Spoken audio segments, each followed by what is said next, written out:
একটু তো আগুন লাগে দিত। আমি খেয়াল করিনি। কি ভাবতেছিলে? কিছু না তো। তুমি না বললে মনে করছো আমি কিছু শুনি নাই। আমি বাড়ি থেকে সবকিছু শুনছি। আব্বা আজকে বেশি করছে। আমি আই নাই, আইলে ঝগড়া লেগে যাবো গা। আচ্ছা যাক, তুমি আব্বার কথা কিছু মনে করো। মুরব্বী মানুষ না, দেখবো যে আস্তে আস্তে সব ঠিক হয়ে যাবে। আরে কিছু মনে করি নাই তো, মুরব্বী মানুষ। আব্বা না, আব্বার কথা কিছু মনে করতে হয়? কত কিছুই তো বলতে পারে। না না, কত কিছু বলতে পারে এটা ঠিক না। আসল কারণটা কি জানো? আমি তোমার পছন্দ করে বিয়ে করছি না, এটা হলো কারণ। এখন তোমার দায়িত্ব হইলো, তোমার কাজটা হইলো আব্বা আম্মার মনটা জয় করতে হবে। পারবা না তুমি?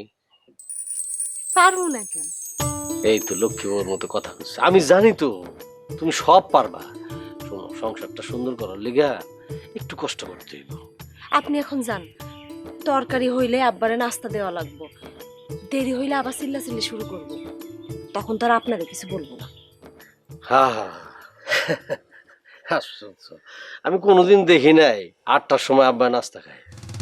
তোমার বিয়ে করে এই বাড়িতে আনলাম, এখন 8টা বাজে নাস্তা খাওয়ানোর হিড়িক পড়ে গেছে।